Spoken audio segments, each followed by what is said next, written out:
Hey guys, doing a nighttime drive on my way home,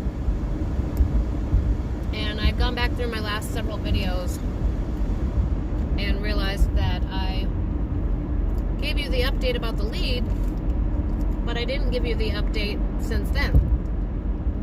So I got the lead in end of April. Well, I got the lead like early mid-April, and I think May is when I like kicked into being the lead. So what are we in now? May. There's 5. So 6 months later, less than 6 months later, I was asked to apply for a production trainer position on day shift, and basically told that it would be a good idea to apply for it. So I looked into it a little bit to see what it was, and it sounded like, from what I was understanding, I would be helping like the lead trainer with the incoming people, as far as like the incoming what's that word? Like the incoming starter information that they get as they come in the door.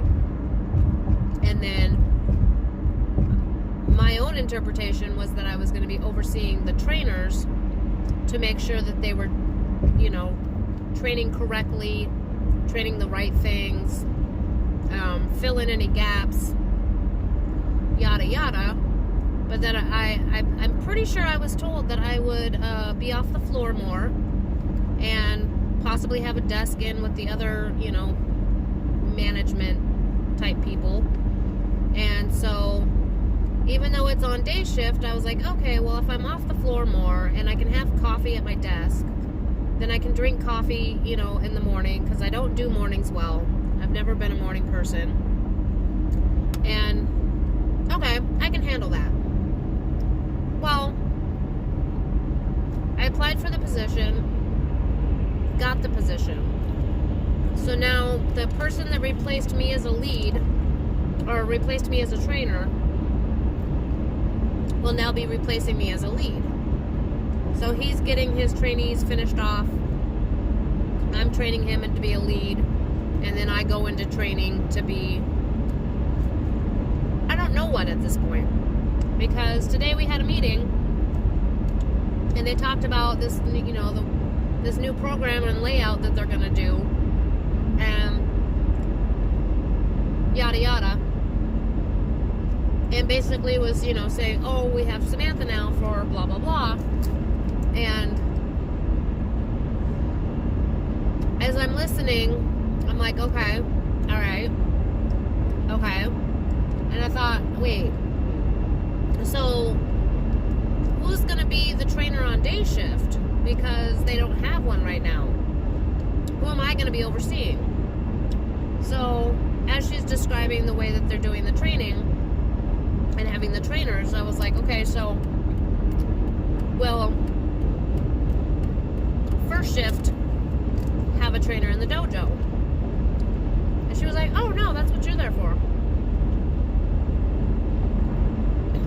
All right. So while I thought I was overseeing trainers, I essentially just applied to go to a shift I don't like to do, to go back to a position I didn't want to do anymore, which was be a trainer. Like hands-on training, one-on-one with people as they come in. I don't mind doing that for a day or 2 or even a week as they come in the door, and then handing them off to a trainer from that point. But it sounds like the whole time they're in the dojo, it's going to be me hands-on, one-on-one with them. It's not what I applied for. I'm a little frustrated and I'm a little disappointed. But that said, I might just be jumping to conclusions. Maybe that's not what they have in mind. I still don't know exactly what is going to be going on. So I always have the option to step down. So I'm going to let it play out and see what happens. If what they're describing is what I'm thinking they're describing, then yeah, that'll probably happen. Because I didn't sign up to go back to being a trainer, like hands-on, full-on trainer. I'd had enough. But if per se what I'm teaching and the way they're having me teach it lasts 2 to 3 weeks versus, which is supposed to, and ends up lasting a lot of times the way we've been doing it has been lasting a month or two. I'm not up for that, really. Especially when they pile on 5 trainees at a time. 2 or 3, cool. But what they're also talking about is that all people coming in, except for like shipping and warehouse type people, will be coming through the dojo instead of just the people for the line that I've been lead of. So it'll be everybody coming in for all the lines will come through the dojo. So I'm pretty sure that means that they're going to be piling 5 at a time on. And because my current trainer is becoming the lead, there's nobody really else to step into his position as a trainer on second shift. So it's just going to be me.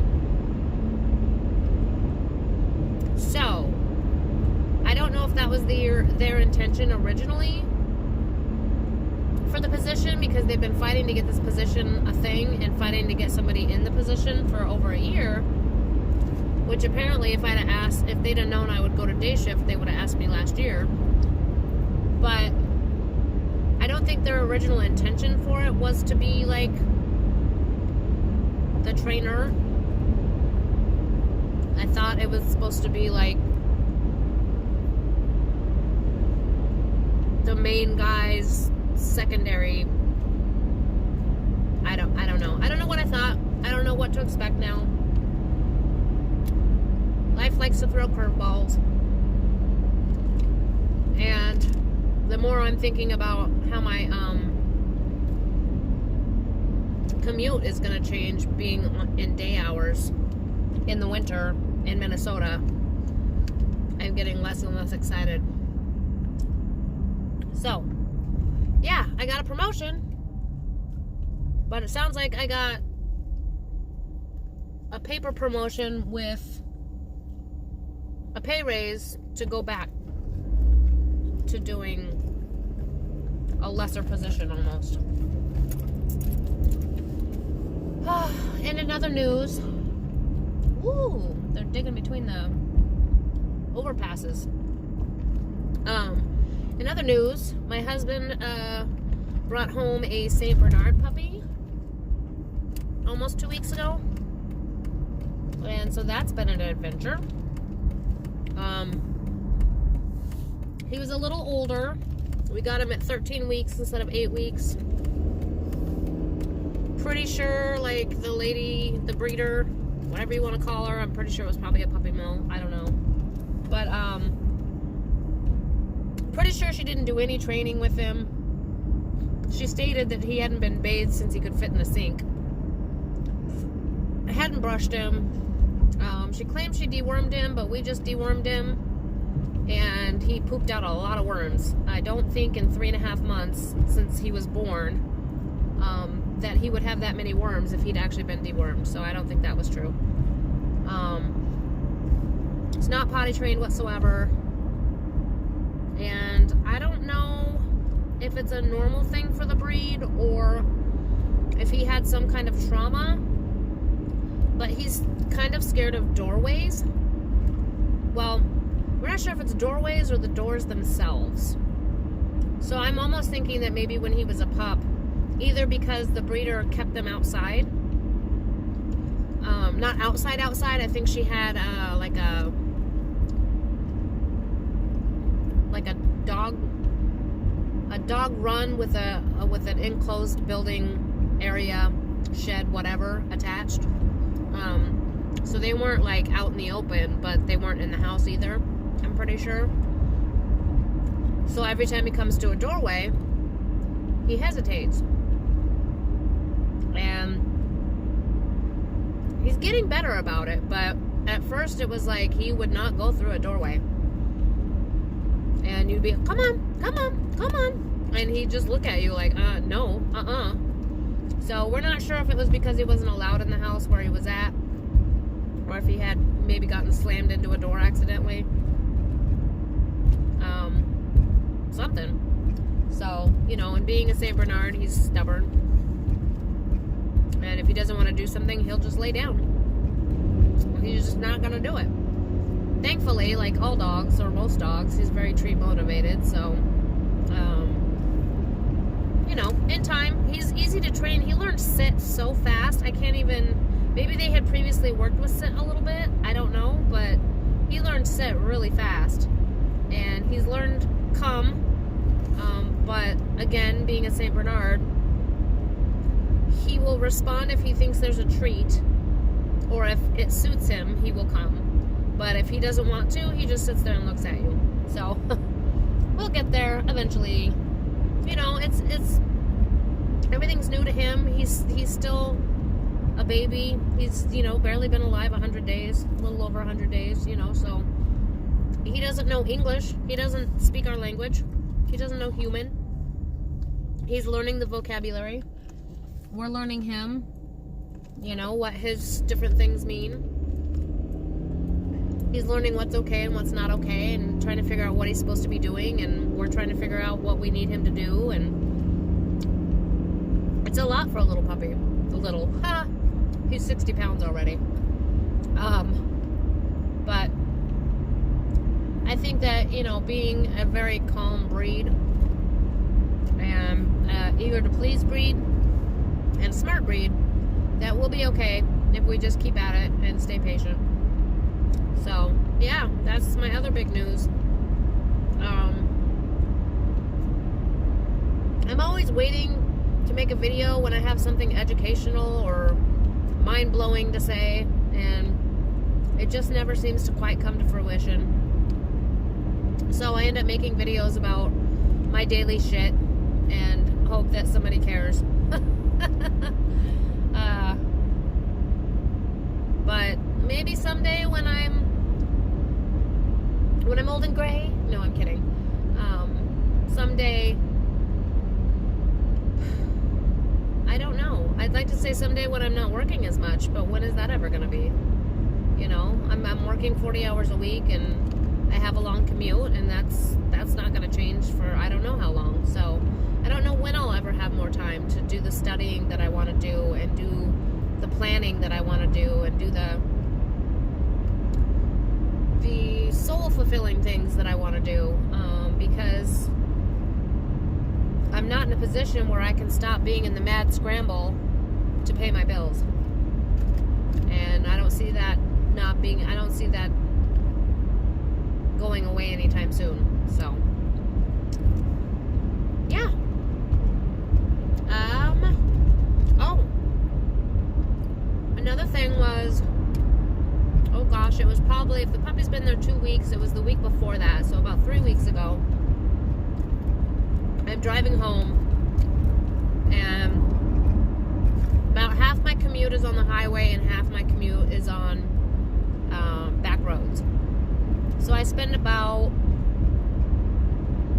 20 to 30 minutes on back roads, I'd say, and 20 minutes on the highway.